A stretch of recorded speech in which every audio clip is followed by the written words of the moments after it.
पूज्य गोविंद देव गिरि जी महाराज मंच पर आएंगे और माननीय प्रधानमंत्री जी ने के बारे में अपनी भावनाएं प्रकट करेंगे।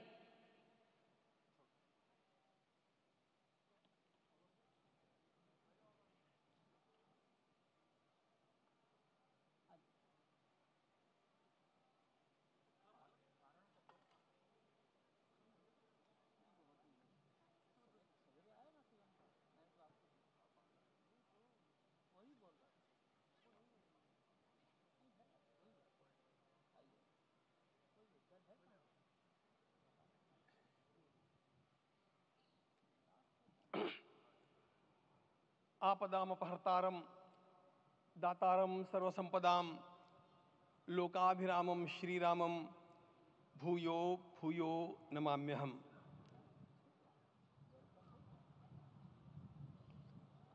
आज अंतःकरण अत्यंत उल्लास से, समाधान से और कृतज्ञता से भरा हुआ है। हमारा संपूर्ण राष्ट्र और पूरा विश्व भी आज भगवान श्री राम की प्रतिष्ठा से आलोकित होने का पर्व आरंभ हो चुका है।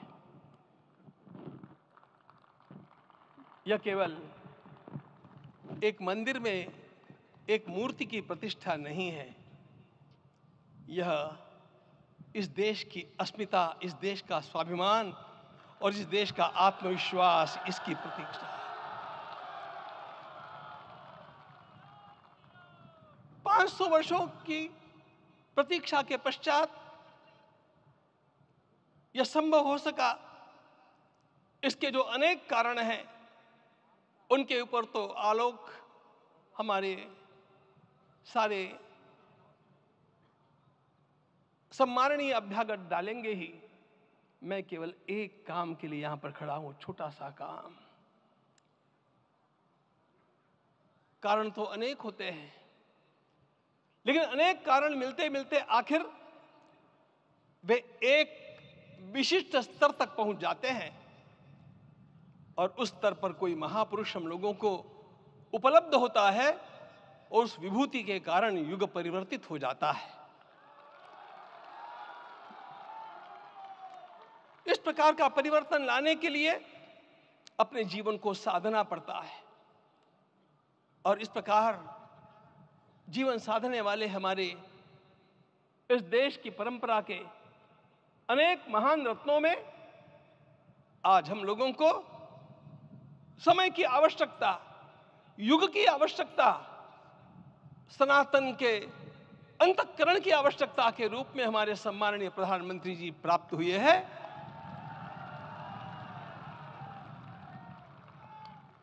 यह केवल इस देश का नहीं, यह संपूर्ण विश्व का सौभाग्य है कि आज एक ऐसा राजदर्शी हम लोगों को प्राप्त हुआ।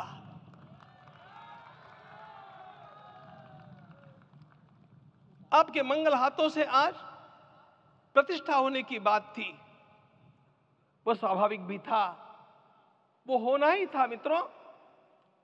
लेकिन मुझे इस बात का आश्चर्य हुआ जब मुझे लगभग 20 दिन पूर्व समाचार मिले कि माननीय प्रधानमंत्री जी को इस प्रतिष्ठा के लिए स्वयं अपने लिए क्या क्या अनुष्ठान करके सिद्ध करना चाहिए, स्वयं को उसकी नियमावली आप लिख करके भेजें।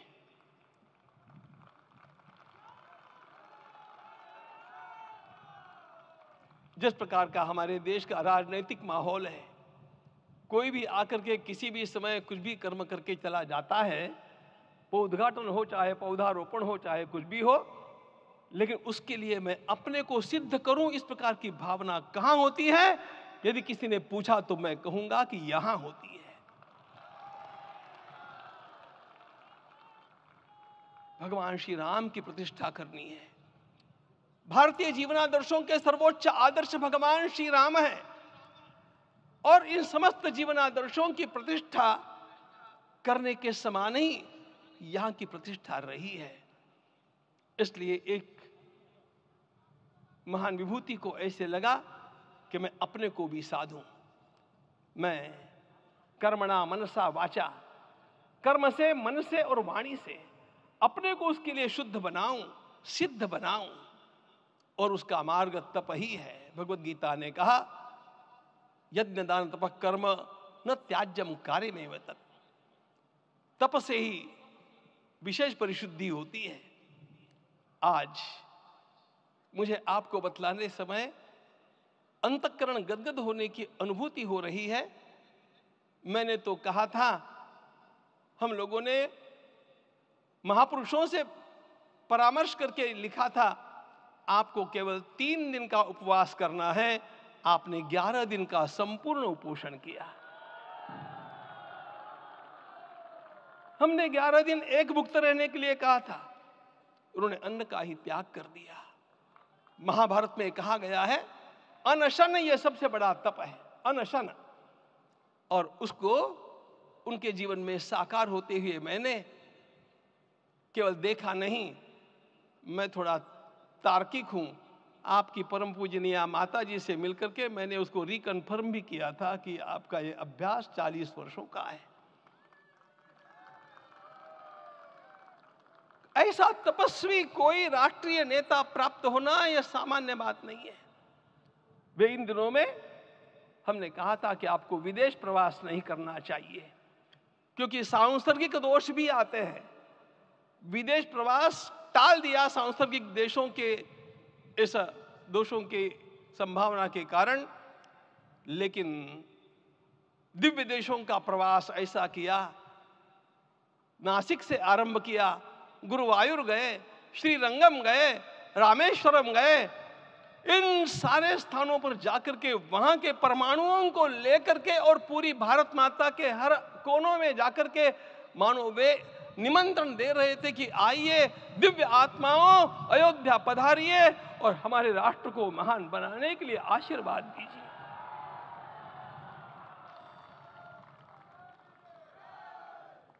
हमने केवल कहा था 3 दिनों तक आपको भूमि शयन करना चाहिए।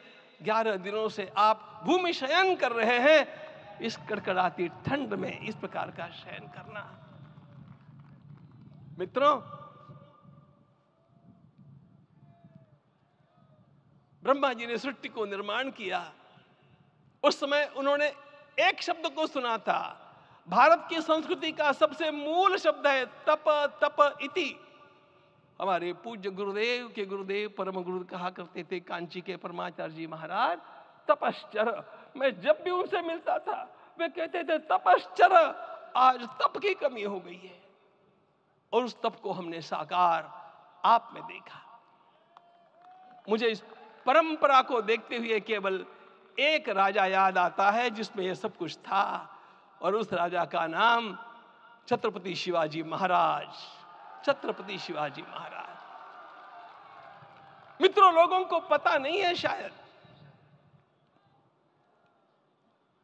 वे स्वयं जब मल्लिकार्जुन के दर्शन के लिए श्रीशैलम के ऊपर गए, 3 दिन का उपवास किया, 3 दिन शिव मंदिर में रहे, और महाराज ने कहा कि मुझे राज्य नहीं करना है, मुझे संन्यास लेना है, मैं शिव जी की आराधना के लिए जन्मा हूं, मुझे संन्यास लेना है, मुझे वापस मत ले जाइए।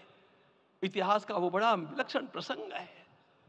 उस प्रसंग में उनके सारे ज्येष्ठ मंत्रियों ने उनको समझाया और लौटा करके लाया कि यह भी आपका कार्य भगवत सेवा ही है। आज हम लोगों को उसी प्रकार के एक महापुरुष ऐसे प्राप्त हुए हैं जिसको भगवती जगदम्बा ने स्वयं हिमालय से लौटा करके भेज दिया कि जाओ भारत माता की सेवा करो। तुम्हें भारत माता की सेवा करनी है। मैं अपने को कभी श्रद्धा रखने के बारे में भावुक नहीं पाता हूं, लेकिन कुछ स्थान ऐसे होते हैं जहां पर आदर के साथ अपना मस्तक अपने आप झुक जाता है। ऐसा एक स्थान हम लोगों को उच्च पदस्थ इस राजर्षि ने जब दिखाया तो मुझे छत्रपति शिवाजी महाराज के गुरु समर्थ रामदास स्वामी महाराज की याद आ गई। उन्होंने शिवाजी का वर्णन किया, निश्चयाचा महामेरु, निश्चयाचा महामेरु, बहुत जनासी आधारू अखंड स्थितिता निर्धारू श्रीमंत योगी श्रीमंत योगी श्रीमंत योगी। हम लोगों को आज एक श्रीमंत योगी प्राप्त हुआ। आज मैं यहां पर केवल इसलिए खड़ा हूं कि इतने तपस्या के पश्चात इन सारे महात्माओं की अनुमति लेकर के और उनके आशीर्वाद लेकर के उनका यह तप पूर्ण करने के लिए, उसकी सांगता के लिए उनको चरणामृत दिया जा रहा है। आप सबकी सहमति हो तो आप सब लोग ओंकार का घोष करके मुझे सहमति दें।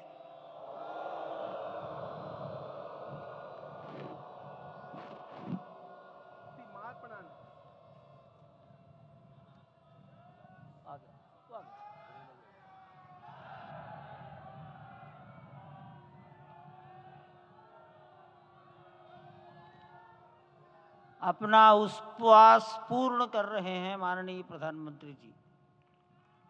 11 दिवसीय उपवास को वो पूर्ण कर रहे हैं।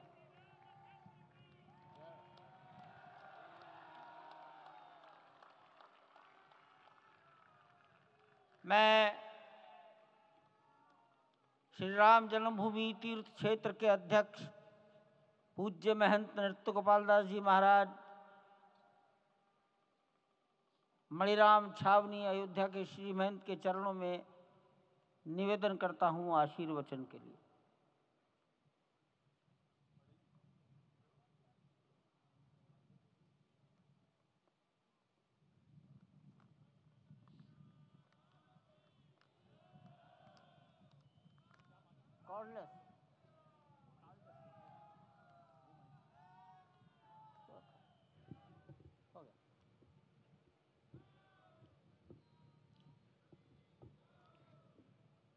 श्री सीताराम जी महाराज की जय। बड़े सौभाग्य की बात है, भगवान राम की पावन जन्मभूमि पर भगवान का महोत्सव हो रहा है। इससे बढ़कर के और क्या बात हो सकती है। वास्तव में भगवान की लीला ऐसी है कि इसका वर्णन नहीं किया जा सकता है। इसलिए हम सभी लोग भगवान राम की पावन जन्मभूमि पर हृदय से अपना स्नेह, अपनी श्रद्धा समर्पित करते हैं। माननीय मुख्यमंत्री योगी आदित्यनाथ जी महाराज।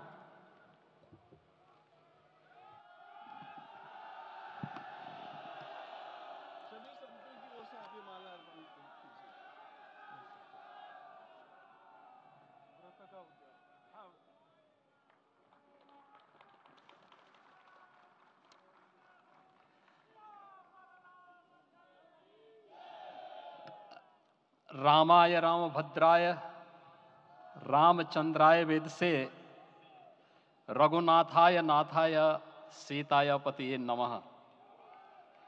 श्री रामलला भगवान की, श्री रामलला भगवान की, भारत माता की, भारत माता की, सरयू माता की, सरयू माता की जय जय सीताराम।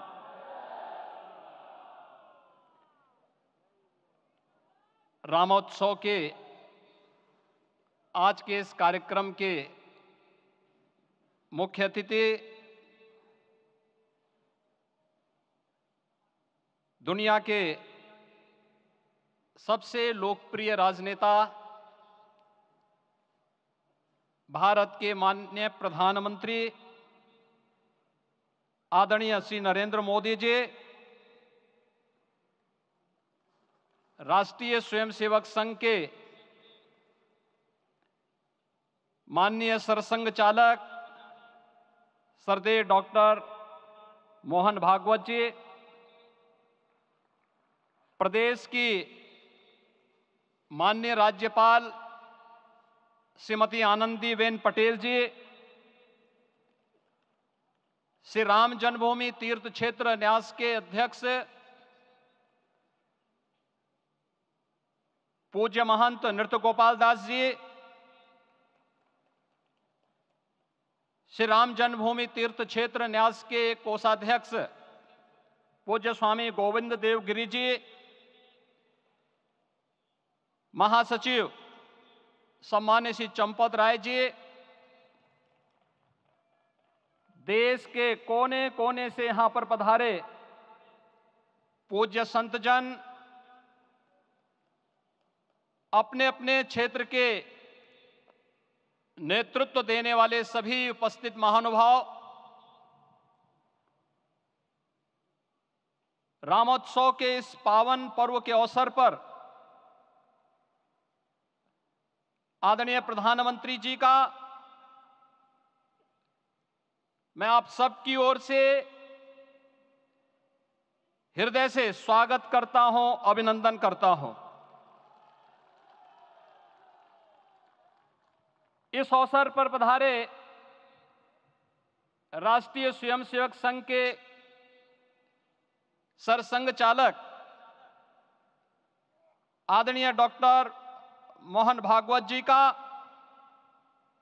अन्य समागत अतिथियों और महानुभावों का मैं हृदय से स्वागत करता हूं, अभिनंदन करता हूं। प्रभु रामलला के भव्य, दिव्य और नव्य धाम में विराजने की आप सभी को कोटि कोटि बधाई। 500 वर्षों के लंबे अंतराल के उपरांत आज के इस चिर प्रतीक्षित मौके पर अंतर मन में भावनाएं कुछ ऐसी हैं कि उन्हें व्यक्त करने के लिए शब्द नहीं मिल रहे हैं। मन भावुक है, भाव विभोर है, भाव विह्वल है। निश्चित रूप से आप सब भी ऐसा महसूस कर रहे होंगे। आज इस ऐतिहासिक और अत्यंत पावन अवसर पर भारत का हर नगर, हर ग्राम अयोध्या धाम है। हर मार्ग श्री राम जन्मभूमि की ओर आ रहा है। हर मन में राम नाम है, हर आंख हर्ष और संतोष के आंसू से भीगा है। हर जीवा राम राम जप रही है। रोम रोम में राम रमे हैं, पूरा राष्ट्र राममय है। ऐसा लगता है हम त्रेता युग में आ गए हैं। आज रघुनंदन राघव रामलला हमारे हृदय के भावों से भरे संकल्प स्वरूप सिंहासन पर विराज रहे हैं। आज हर राम भक्त के हृदय में प्रसन्नता है, गर्व है और संतोष के भाव हैं। आखिर भारत को इसी दिन की तो प्रतीक्षा थी। भाव विभोर कर देने वाली इस दिन की प्रतीक्षा में लगभग 5 शताब्दी व्यतीत हो गई। दर्जनों पीढ़ियां अधूरी कामना लिए इस धराधाम से साकेत धाम में लीन हो गई, किंतु प्रतीक्षा और संघर्ष का क्रम सतत जारी रहा। श्री राम जन्मभूमि संभवतः विश्व में पहला ऐसा अनूठा प्रकरण होगा जिसमें किसी राष्ट्र के बहुसंख्यक समाज ने अपने ही देश में अपने आराध्य की जन्मस्थली पर मंदिर निर्माण के लिए इतने वर्षों तक और इतने स्तरों पर लड़ाई लड़ी हो। संतों, सन्यासियों, पुजारियों, नागाओं, निहंगों, बुद्धिजीवियों, राजनेताओं, जनजातियों सहित समाज के हर वर्ग ने जाति पाति, विचार दर्शन, उपासना पद्धति से ऊपर उठ करके राम काज के लिए स्वयं को उत्सर्ग किया। अंततः वह शुभ अवसर आ ही गया जब कोटि कोटि आस्थावानों के त्याग और तप को पूर्णता प्राप्त हो रही है। आज आत्मा प्रफुल्लित है इस बात से कि मंदिर वही बना है जहां बनाने का संकल्प लिया था। संकल्प और साधना की सिद्धि के लिए हमारी प्रतीक्षा की इस समाप्ति के लिए और संकल्प की पूर्णता के लिए आदरणीय प्रधानमंत्री श्री नरेंद्र मोदी जी का हृदय से आभार और अभिनंदन। माननीय प्रधानमंत्री जी, 2014 में आपके आगमन के साथ ही भारतीय जनमानस कह उठा था कि मोरे जिय भरोस दृढ़ सोई, मिलहि राम सगुन शुभ होई। अभी गर्भगृह में वैदिक विधि विधान से रामलला के बाल विग्रह के प्राण प्रतिष्ठा को हम सब साक्षी बने हैं। अलौकिक छवि है हमारे प्रभु की, बिल्कुल वैसे ही जैसे तुलसीदास जी ने कहा कि नव कंज लोचन कंज मुख कर कंज पद कंजारुणम। धन्य है वह शिल्पी जिसने हमारे मन में बसे राम की छवि को मूर्त रूप प्रदान किया है। विचारों और भावनाओं की विहलता के बीच मुझे पूज्य संतों और अपनी गुरु परंपरा का पुण्य स्मरण हो रहा है। आज उनकी आत्मा को असीम संतोष और आनंद की अनुभूति हो रही होगी। जिन परंपराओं की पीढ़ियां श्री राम जन्मभूमि मुक्ति यज्ञ में अपनी आहुति दे चुकी है, उनकी पावन स्मृतियों को मैं यहां पर कोटि कोटि नमन करता हूं। श्री राम जन्मभूमि महायज्ञ न केवल सनातन आस्था और विश्वास की परीक्षा का काल रहा, बल्कि संपूर्ण भारत को एकात्मता के सूत्र में बांधने के लिए राष्ट्र की सामूहिक चेतना जागरण के ध्येय में भी सफल सिद्ध हुआ है। सदियों के बाद भारत में हो रहे इस चिर प्रतीक्षित नवविवाह को देख अयोध्या समेत पूरा भारत का वर्तमान आनंदित हो उठा है। भाग्यवान है हमारी पीढ़ी जो इस राम काज के साक्षी बन रहे हैं, और उससे भी बड़भागी हैं वो जिन्होंने सर्वस्व इस राम काज के लिए समर्पित किया है और करते चले जा रहे हैं। जिस अयोध्या को अवनी की अमरावती और धरती का वैकुंठ कहा गया, वह सदियों तक अभिषिप्त थी, उपेक्षित रही, सुनियोजित तिरस्कार झेलती रही। अपनी ही भूमि पर सनातन आस्था पद्दलित होती रही, चोटिल होती रही, किंतु राम का जीवन हमें संयम की शिक्षा देता है और भारतीय समाज ने संयम बनाए रखा। लेकिन हर एक दिन के साथ ही हमारा संकल्प और भी दृढ़ होता गया, और आज देखिए पूरी दुनिया अयोध्या के वैभव को निभा रही है। हर कोई अयोध्या आने को आतुर है। आज अयोध्या में त्रेतायुगीन वैभव उतर आया है, दिख रहा है। यह धर्मनगरी विश्व की सांस्कृतिक राजधानी के रूप में प्रतिष्ठित हो रही है। पूरा विश्व दिव्य और भव्य अयोध्या का साक्षात्कार कर रहा है। आज जिस सुनियोजित एवं तीव्र गति से अयोध्यापुरी का विकास हो रहा है, वह प्रधानमंत्री जी के दृढ़ संकल्प, इच्छा शक्ति और दूरदर्शिता के बिना संभव नहीं था। कुछ वर्ष पहले कल्पना से परे था कि अयोध्या में एयरपोर्ट होगा, यहां के नगर के भीतर 4 लेन की सड़कें होंगी, सरयू जी में क्रूज चलेंगे, अयोध्या की खोई गरिमा वापस आएगी। लेकिन मित्रों, डबल इंजन की सरकार के प्रयास से आज आप सबके सहयोग से यह सब साकार हुआ है। सांस्कृतिक अयोध्या, आयुष्मान अयोध्या, स्वच्छ अयोध्या, सक्षम अयोध्या, सुरम्य अयोध्या, सुगम्य अयोध्या, दिव्य अयोध्या और भव्य अयोध्या के रूप में पुनरुद्धार के लिए हजारों करोड़ रुपए वर्तमान में यहां पर भौतिक विकास के लिए लग रहे हैं। राम जी की पेड़ी, नया घाट, गुप्तार घाट, ब्रह्मकुंड, भरत कुंड, सूरज कुंड, विभिन्न कुंडों के कायाकल्प, संरक्षण, संचालन, रखरखाव के कार्य हो रहे हैं। रामायण परंपरा की कल्चरल मैपिंग कराई जा रही है। राम वनगमन पथ पर रामायण वीथिका का निर्माण हो रहा है। नई अयोध्या में पुरातन संस्कृति और सभ्यता को संरक्षण तो हो ही रहा है, भविष्य की जरूरतों को देखते हुए आधुनिक पैमाने के अनुसार सभी नगरीय सुविधाएं भी विकसित हो रही हैं। इस मोक्षदायिनी नगरी को आदरणीय प्रधानमंत्री जी की प्रेरणा से अब सोलर सिटी के रूप में भी विकसित किया जा रहा है। पूरी अयोध्या में विश्व के सनातन आस्थावानों, संतों, पर्यटकों, शोधार्थियों, जिज्ञासुओं के प्रमुख केंद्र के रूप में इसे बनाने की ओर से अग्रसर किया जा रहा है।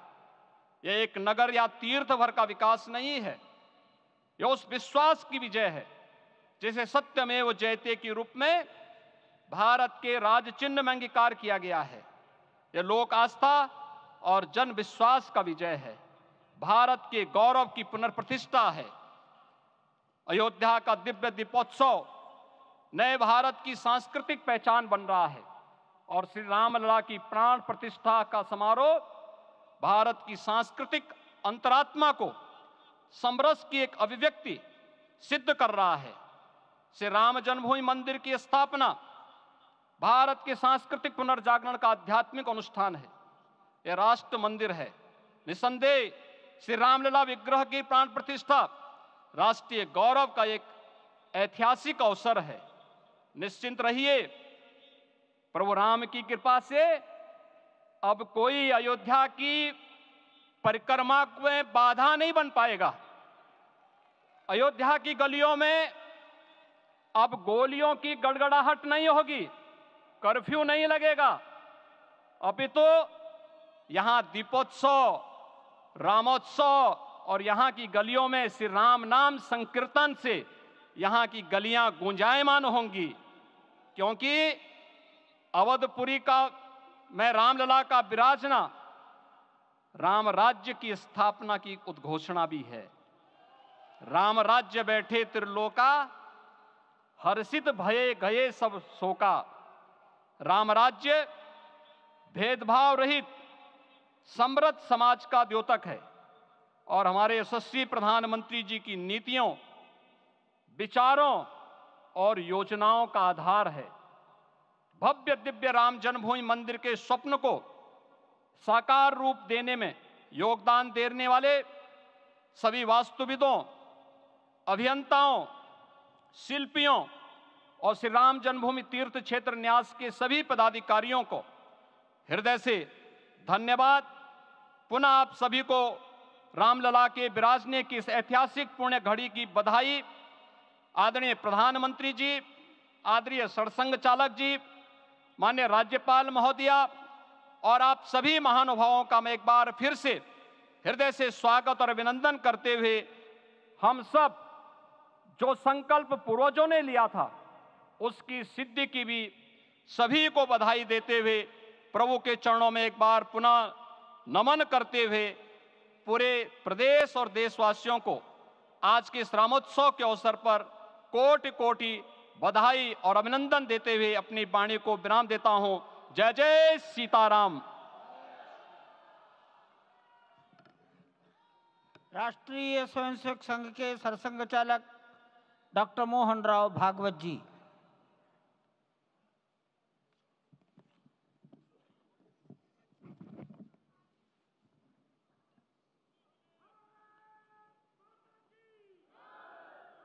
आदरणीय प्रधानमंत्री जी, उत्तर प्रदेश के आदरणीय मुख्यमंत्री जी, आदरणीय राज्यपाल महोदया, देश के आज विद्यमान सभी पंथ संप्रदायों का प्रतिनिधित्व करने वाले हमारे संत, ऋषि, आचार्य गण और समाज के सब स्तरों का प्रतिनिधित्व करने वाले निमंत्रित महानुभाव, आज का आनंद शब्दों में वर्णनातीत है और उसके वर्णन करने का प्रयास इसके पहले के वक्तव्यों में अच्छा हो गया है। यह भी बता दिया गया है और हम जानते भी हैं कि आज अयोध्या में रामलला के साथ भारत का स्व लौट के आया है।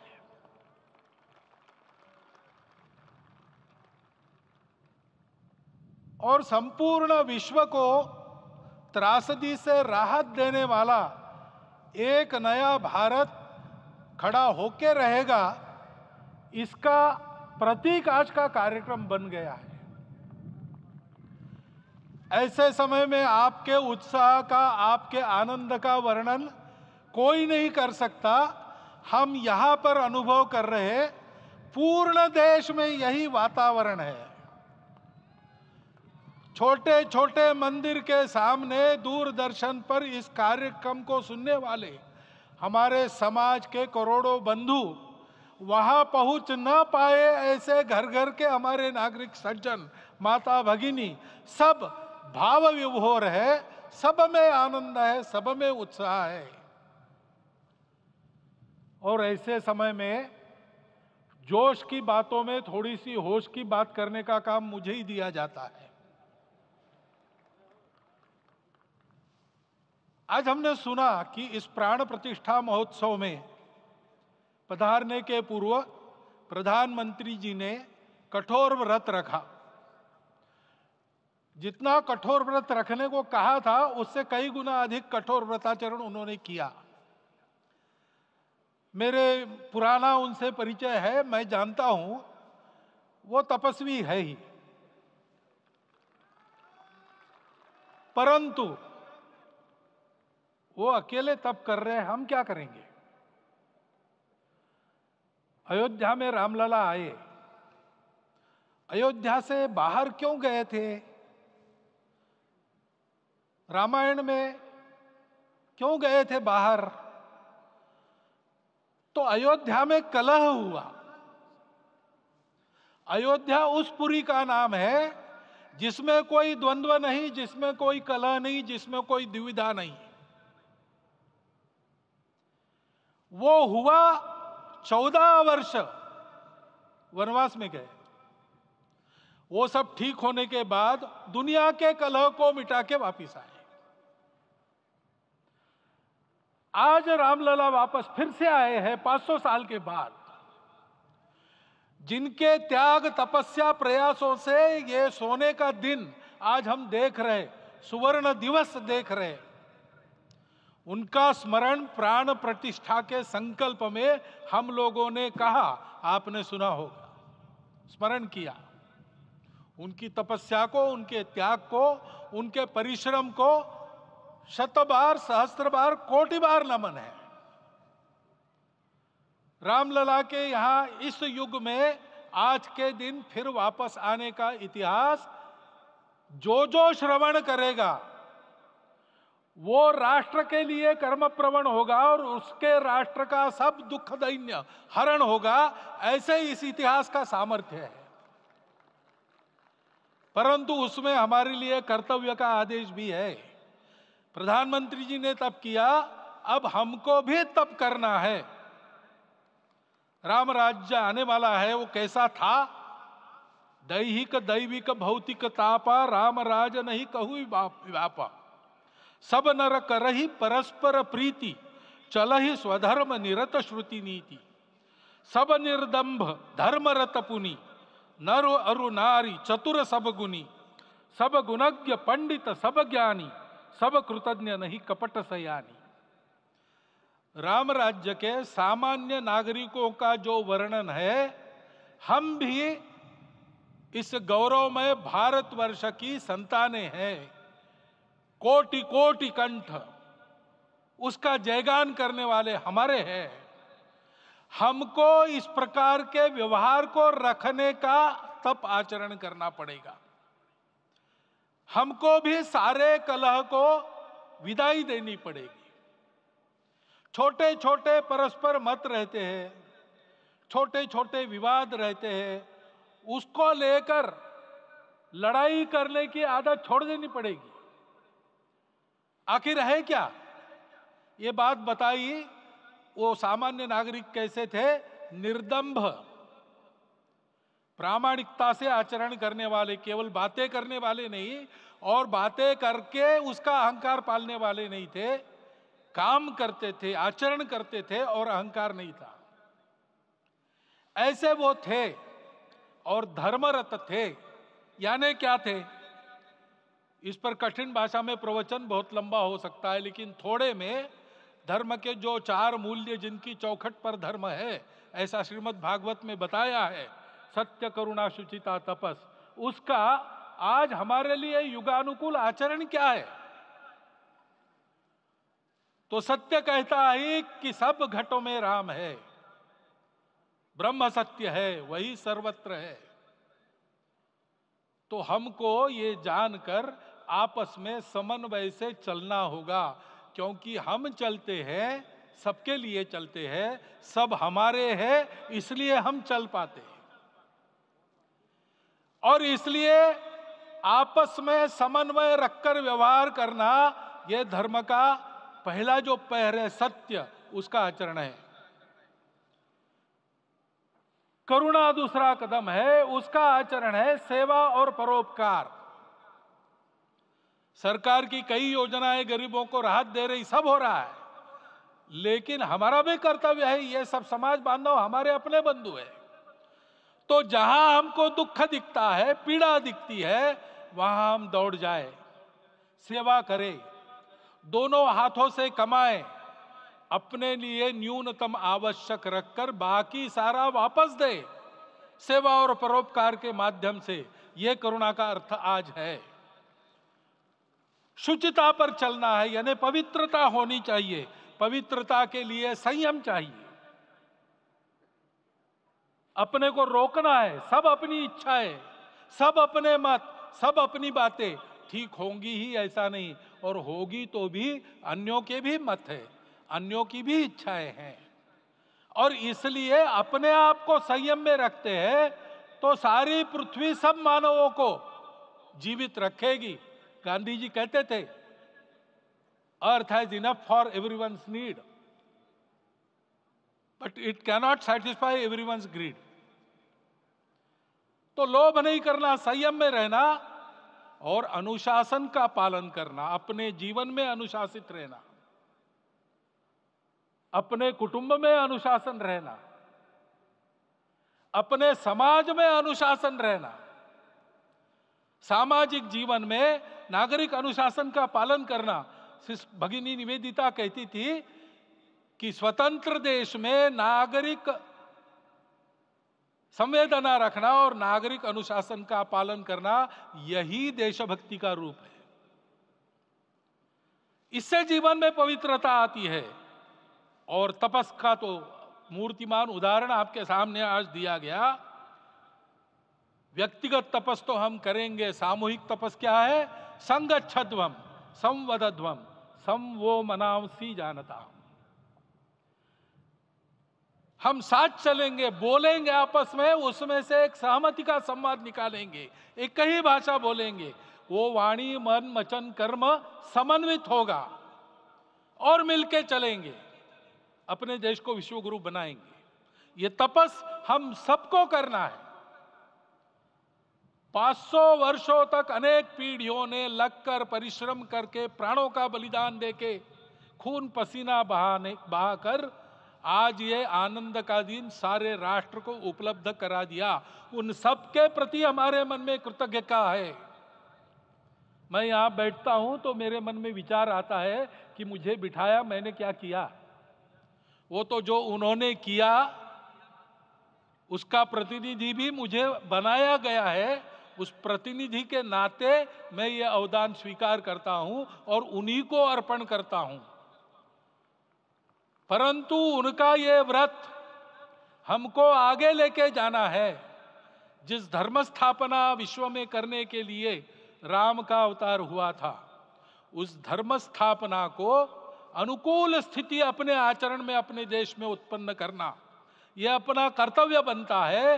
रामलला आए हैं हमारे मन को आह्लादित करने के लिए, उत्साही करने के लिए, प्रेरणा देने के लिए, साथ साथ इस कर्तव्य की याद दिलाकर उसमें कृति प्रवण करने के लिए आए हैं। उनका आदेश सर पे लेके हम यहां से जाए। सब लोग तो यहां आ नहीं सके, लेकिन वो सुन रहे, देख रहे। अभी इसी क्षण से इस व्रत का पालन हम करेंगे तो मंदिर निर्माण पूरे होते होते विश्वगुरु भारत का निर्माण भी पूरा हो जाएगा। इतनी क्षमता हम सबकी है। इसका मैं एक बार स्मरण देता हूं, आप सबको धन्यवाद देता हूं और मेरे 4 शब्द समाप्त करता हूं। भारत के यशस्वी प्रधानमंत्री माननीय नरेंद्र भाई मोदी जी अपने मनोभाव प्रकट करेंगे।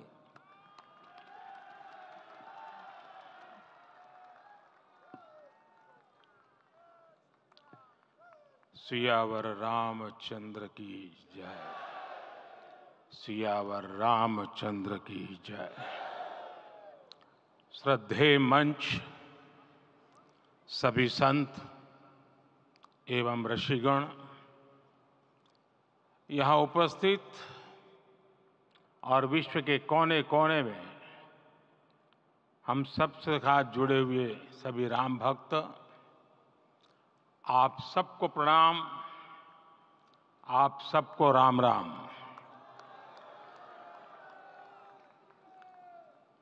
आज हमारे राम आ गए हैं।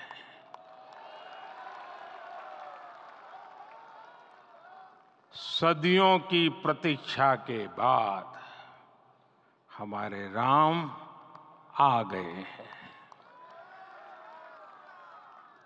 सदियों का अभूतपूर्व धैर्य, अनगिनत बलिदान, त्याग और तपस्या के बाद हमारे प्रभु राम आ गए हैं।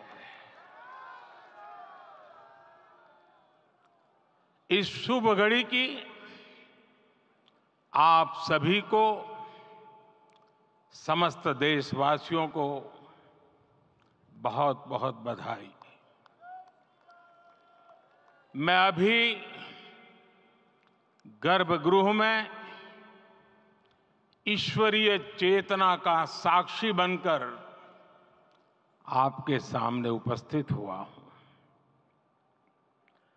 कितना कुछ कहने को है, लेकिन कंठ अवरुद्ध है। मेरा शरीर अभी भी स्पंदित है, चित्त अभी भी उस पल में लीन है।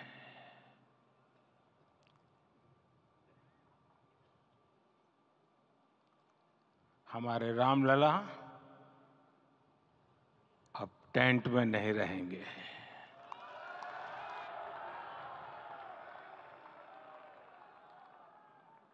हमारे रामलला अब इस दिव्य मंदिर में रहेंगे। मेरा पक्का विश्वास है, अपार श्रद्धा है कि जो घटित हुआ है इसकी अनुभूति देश के, विश्व के कोने कोने में राम भक्तों को हो रही होगी। ये क्षण अलौकिक है, ये पल पवित्रतम है। ये माहौल, ये वातावरण, ये ऊर्जा, ये घड़ी प्रभु श्री राम का हम सब पर आशीर्वाद है। 22 जनवरी 2024 का ये सूरज एक अद्भुत आभा लेकर आया है। 22 जनवरी 2024 ये कैलेंडर पर लिखी एक तारीख नहीं, ये एक नए काल चक्र का उद्गम है।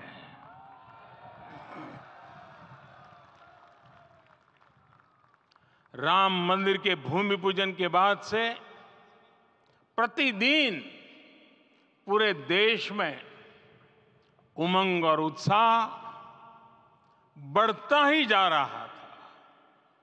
निर्माण कार्य देख देशवासियों में हर दिन एक नया विश्वास पैदा हो रहा था।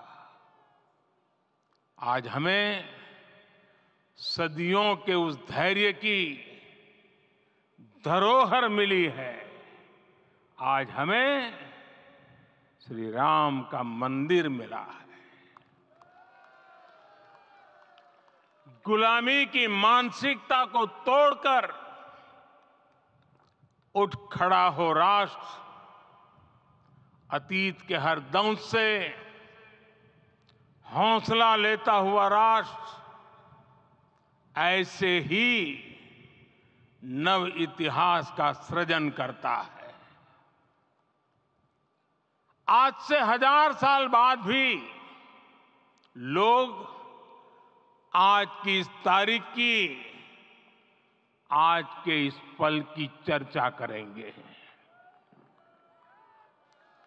और ये कितनी बड़ी राम कृपा है कि हम सब इस पल को जी रहे हैं, इसे साक्षात घटित होते देख रहे हैं। आज दिन दिशाएं, दिग दिगंत सब दिव्यता से परिपूर्ण है। ये समय सामान्य समय नहीं है। ये काल के चक्र पर सर्वकालिक शाही से अंकित हो रही अमिट स्मृति रेखाएं हैं। साथियों, हम सब जानते हैं कि जहां राम का काम होता है, वहां पवन पुत्र हनुमान अवश्य विराजमान होते हैं। इसलिए मैं राम भक्त हनुमान और हनुमान गढ़ी को भी प्रणाम करता हूं। मैं माता जानकी, लक्ष्मण जी, भरत, शत्रुघ्न सबको नमन करता हूं। मैं पावन अयोध्यापुरी और पावन सरयू को भी प्रणाम करता हूं। मैं इस पल दैवीय अनुभव कर रहा हूं कि जिनके आशीर्वाद से ये महान कार्य पूरा हुआ है। वे दिव्य आत्माएं, वे दैवीय विभूतियां भी इस समय हमारे आसपास उपस्थित है। मैं इन सभी दिव्य चेतनाओं को भी कृतज्ञता पूर्वक नमन करता हूं। मैं आज प्रभु श्री राम से क्षमा याचना भी करता हूं।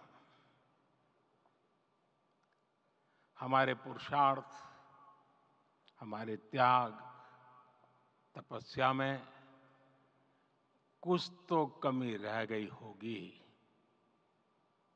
कि हम इतनी सदियों तक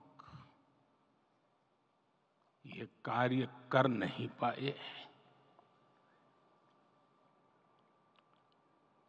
आज वो कमी पूरी हुई है।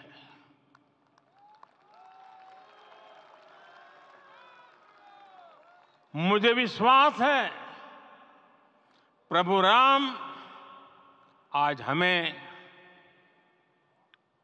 अवश्य क्षमा करेंगे। मेरे प्यारे देशवासियों, त्रेता में राम आगमन पर पूज्य संत तुलसीदास जी ने लिखा है, प्रभु बिलोकी हर से पुरबासी, जनित वियोग विपत्ति समनासी। अर्थात प्रभु का आगमन देकर ही सब अयोध्यावासी, समग्र देशवासी हर्ष से भर गए। लंबे वियोग से जो आपत्ति आई थी उसका अंत हो गया। उस कालखंड में तो वो वियोग केवल 14 वर्षों का था, तब भी इतना असह्य था।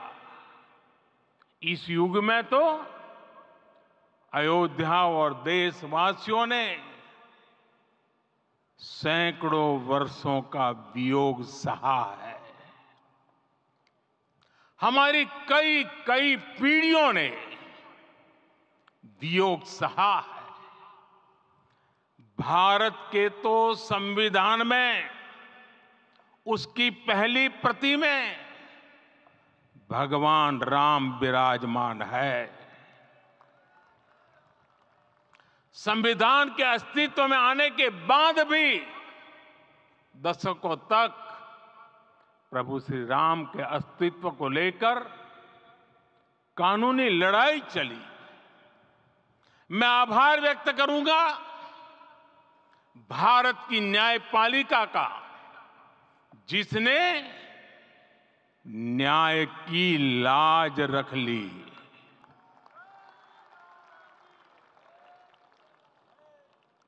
न्याय के पर्याय प्रभु राम का मंदिर भी न्यायबद्ध तरीके से ही बना। साथियों, आज गांव-गांव में एक साथ कीर्तन संकीर्तन हो रहे हैं। आज मंदिरों में उत्सव हो रहे हैं, स्वच्छता अभियान चलाए जा रहे हैं। पूरा देश आज दीपावली मना रहा है।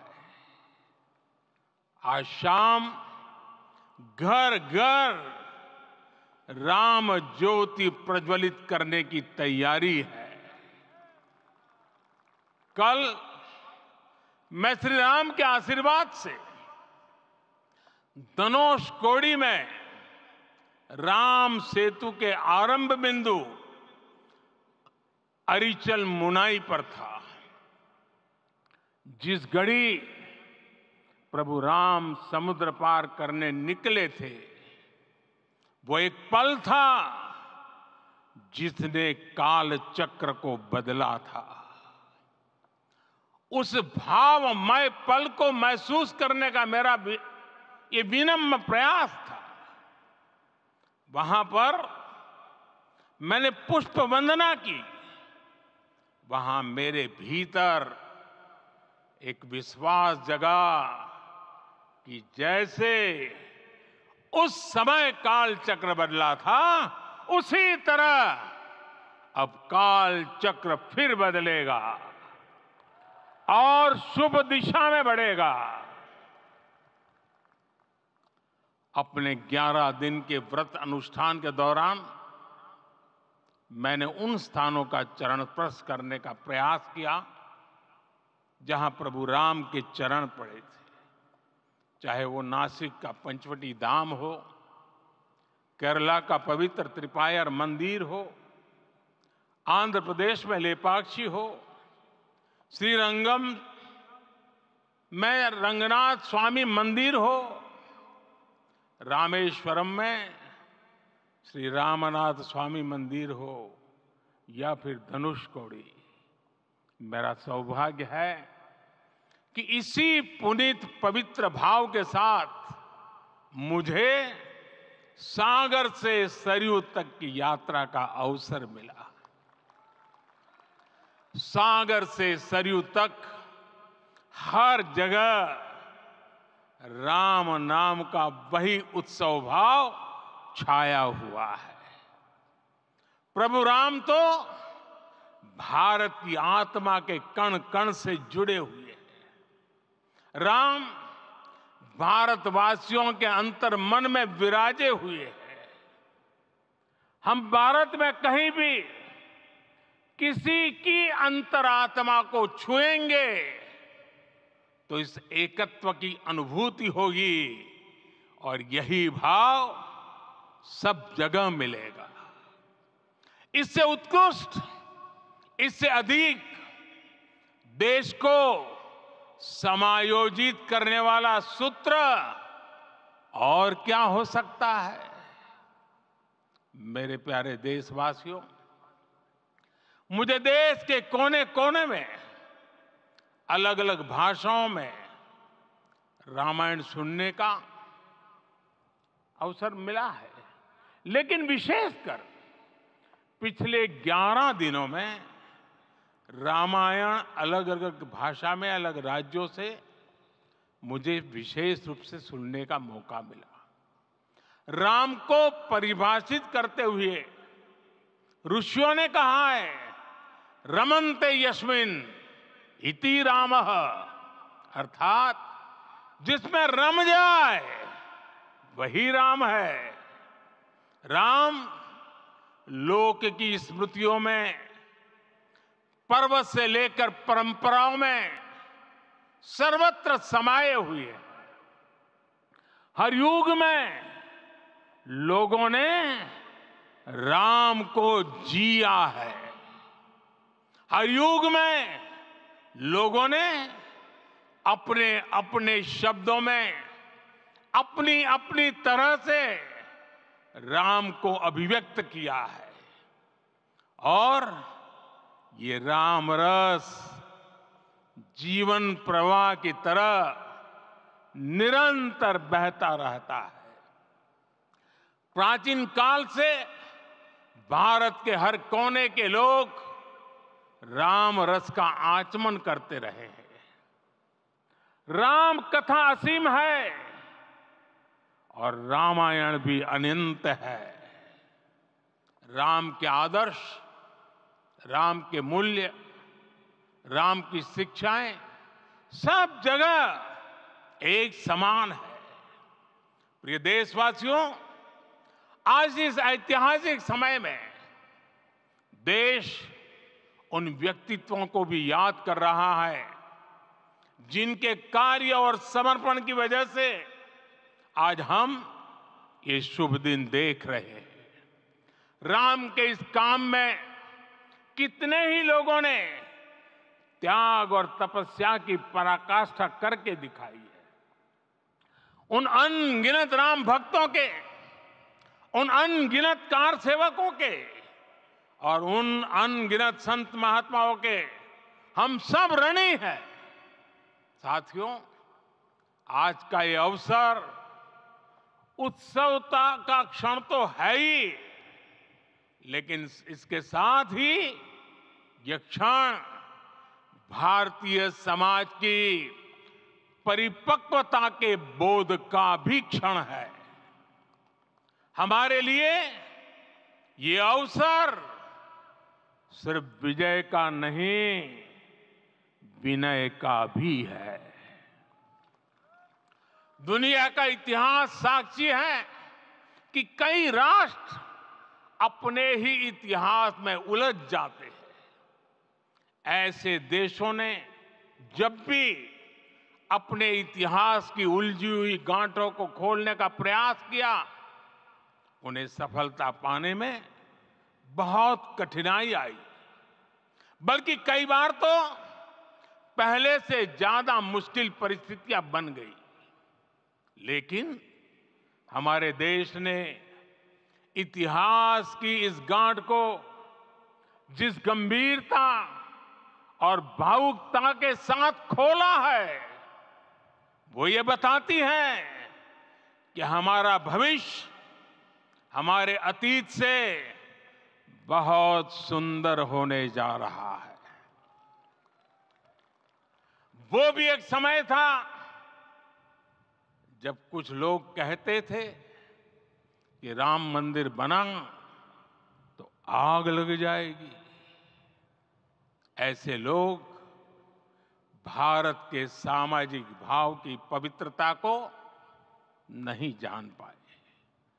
रामलला के इस मंदिर का निर्माण भारतीय समाज के शांति, धैर्य, आपसी सद्भाव और समन्वय का भी प्रतीक है।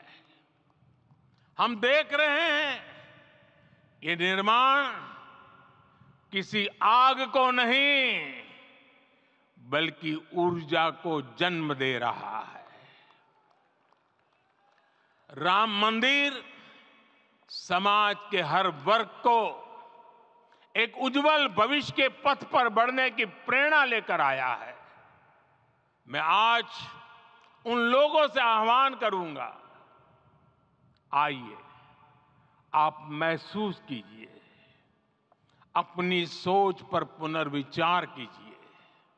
राम आग नहीं है, राम ऊर्जा है। राम विवाद नहीं, राम समाधान है। राम सिर्फ हमारे नहीं है, राम तो सबके हैं। राम वर्तमान नहीं, सिर्फ वर्तमान ही नहीं, राम अनंत काल है। साथियों, आज जिस तरह राम मंदिर प्राण प्रतिष्ठा के इस आयोजन से पूरा विश्व जुड़ा हुआ है, उसमें राम की सर्वव्यापकता के दर्शन हो रहे हैं। जैसा उत्सव भारत में है, वैसा ही अनेक देशों में है। आज अयोध्या का यह उत्सव रामायण की उन वैश्विक परंपराओं का भी उत्सव बना है। रामलला की ये प्रतिष्ठा वसुधैव कुटुंबकम के विचार की भी प्रतिष्ठा है। साथियों, आज अयोध्या में केवल श्री राम के विग्रह रूप की प्राण प्रतिष्ठा नहीं हुई है, ये श्री राम के रूप में साक्षात भारतीय संस्कृति के प्रति अटूट विश्वास की भी प्राण प्रतिष्ठा है। ये साक्षात मानवीय मूल्यों और सर्वोच्च आदर्शों की भी प्राण प्रतिष्ठा है। इन मूल्यों की, इन आदर्शों की आवश्यकता आज संपूर्ण विश्व को है। सर्वे भवन्तु सुखिनः, ये संकल्प हम सदियों से दोहराते आए हैं। आज उसी संकल्प को राम मंदिर के रूप में साक्षात आकार मिला है। ये मंदिर मात्र एक देव मंदिर नहीं है, ये भारत की दृष्टि का, भारत के दर्शन का, भारत के दिग्दर्शन का मंदिर है। ये राम के रूप में राष्ट्र चेतना का मंदिर है।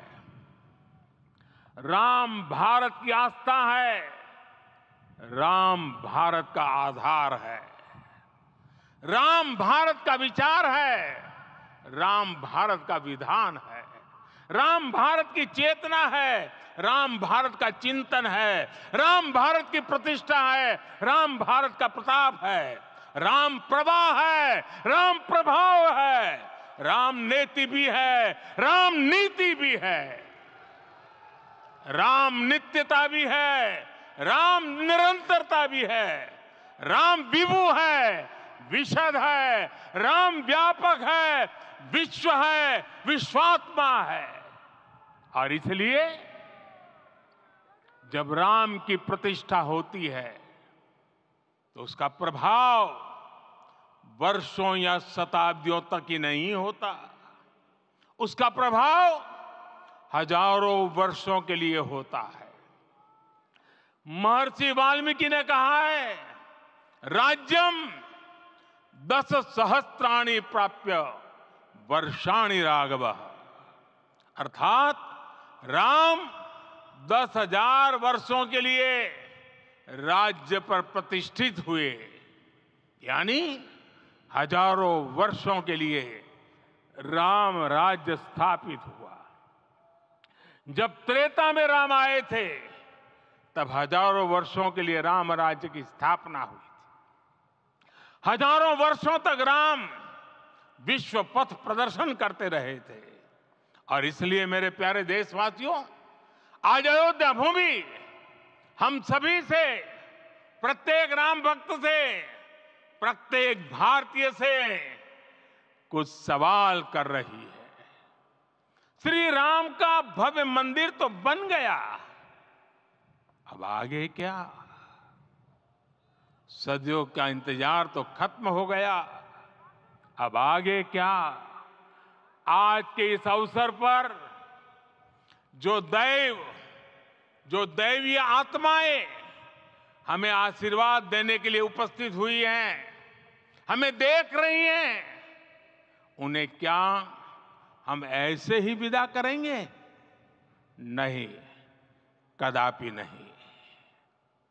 आज मैं पूरे पवित्र मन से महसूस कर रहा हूं कि काल चक्र बदल रहा है। ये सुखद संयोग है कि हमारी पीढ़ी को एक कालजयी पथ के शिल्पकार के रूप में चुना गया है। 1000 वर्ष बाद की पीढ़ी राष्ट्र निर्माण के हमारे आज के कार्यों को याद करेगी। इसलिए मैं कहता हूं, यही समय है, सही समय है। हमें आज से, इस पवित्र समय से अगले 1000 साल के भारत की नींव रखनी है।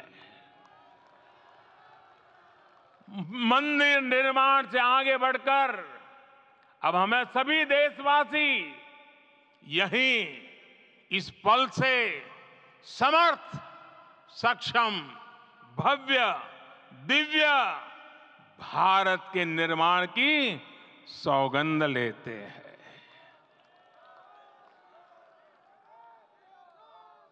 राम के विचार मानस के साथ ही जनमानस में भी हो, यही राष्ट्र निर्माण की सीढ़ी है। साथियों, आज के युग की मांग है कि हमें अपने अंतःकरण को विस्तार देना होगा। हमारी चेतना का विस्तार देव से देश तक, राम से राष्ट्र तक होना चाहिए। हनुमान जी की भक्ति, हनुमान जी की सेवा, हनुमान जी का समर्पण, ये ऐसे गुण हैं जिन्हें हमें बाहर नहीं खोजना पड़ता। प्रत्येक भारतीय में भक्ति, सेवा और समर्पण के भाव समर्थ, सक्षम, भव्य, दिव्य भारत का आधार बनेंगे। और यही तो है देव से देश और राम से राष्ट्र की चेतना का विस्तार। दूर सुदूर जंगल में, कुटिया में जीवन गुजारने वाली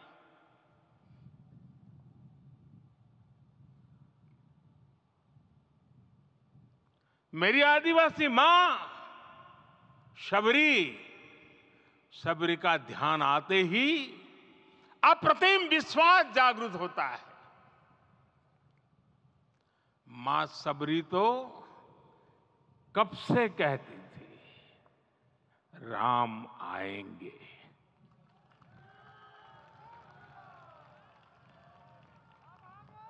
प्रत्येक भारतीय में जन्मा यही विश्वास समर्थ, सक्षम, भव्य भारत का आधार बनेगा। और यही तो है देव से देश और राम से राष्ट्र की चेतना का विस्तार। हम सब जानते हैं कि निषाद राज की मित्रता सभी बंधनों से परे है। निषाद राज का राम के प्रति सम्मोहन, प्रभु राम का निषाद राज के लिए अपनापन कितना मौलिक है। सब अपने हैं, सभी समान है। प्रत्येक भारतीय में अपनत्व की, बंधुत्व की ये भावना समर्थ, सक्षम, भव्य, दिव्य भारत का आधार बनेगी। और यही तो है देव से देश और राम से राष्ट्र की चेतना का विस्तार। साथियों, आज देश में निराशा के लिए रत्ती भर भी स्थान नहीं है। मैं तो बहुत सामान्य हूं, मैं तो बहुत छोटा हूं। अगर कोई ये सोचता है तो उसे गिलहरी के योगदान को याद करना चाहिए। गिलहरी का स्मरण ही हमें हमारी इस हिचक को दूर करेगा, हमें सिखाएगा कि छोटे बड़े हर प्रयास की अपनी ताकत होती है, अपना योगदान होता है। और सबके प्रयास की यही भावना समर्थ, सक्षम, भव्य, दिव्य भारत का आधार बनेगी। और यही तो देव से देश और राम से राष्ट्र की चेतना का विस्तार। साथियों, लंकापति रावण प्रकांड ज्ञानी थे, अपार शक्ति के धनी थे, लेकिन जटायु जी की मूल्य निष्ठा देखिए। वे महाबली रावण से भिड़ गए। उन्हें भी पता था कि वो रावण को परास्त नहीं कर पाएंगे, लेकिन फिर भी उन्होंने रावण को चुनौती दी।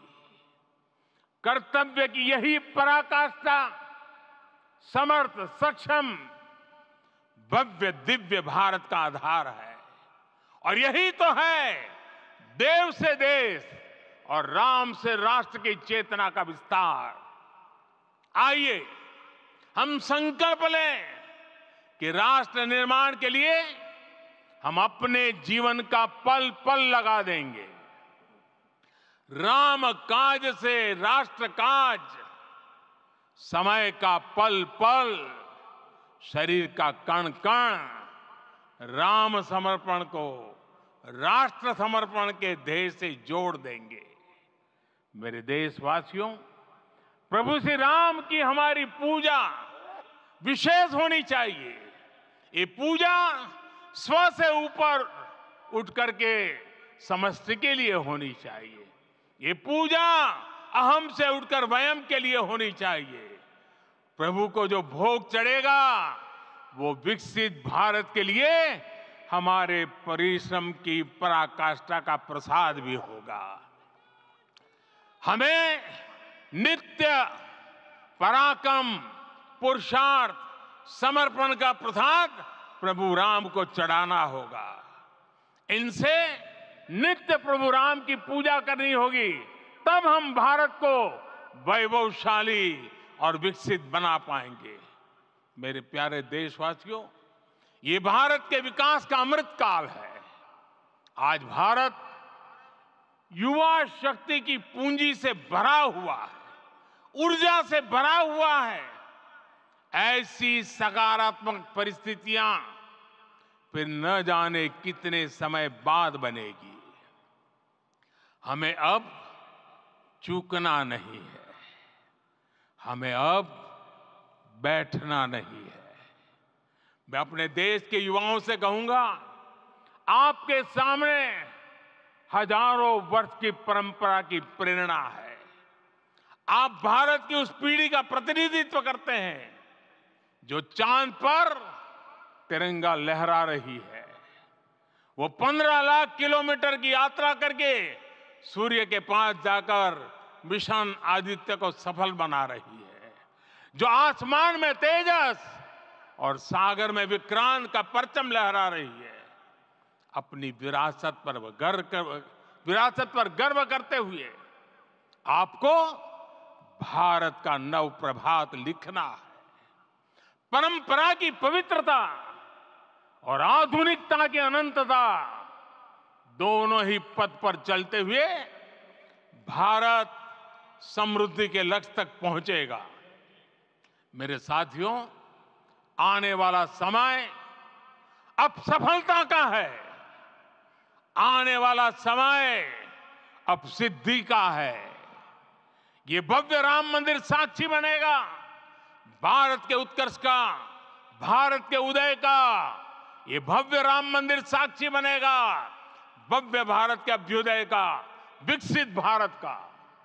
ये मंदिर सिखाता है कि अगर लक्ष्य सत्य प्रमाणित हो, अगर लक्ष्य सामूहिकता और संगठित शक्ति से जन्मा हो, तब उस लक्ष्य को प्राप्त करना असंभव नहीं है। ये भारत का समय है और भारत अब आगे बढ़ने वाला है। शताब्दियों की प्रतीक्षा के बाद हम यहां पहुंचे हैं। हम सब ने इस युग का, इस कालखंड का इंतजार किया है। अब हम रुकेंगे नहीं, हम विकास की ऊंचाई पर जाकर ही रहेंगे। इसी भाव के साथ रामलला के चरणों में प्रणाम करते हुए आप सभी को बहुत बहुत शुभकामनाएं। सभी संतों के चरणों में मेरे प्रणाम। सियावर रामचंद्र की, सियावर रामचंद्र की, सियावर रामचंद्र की।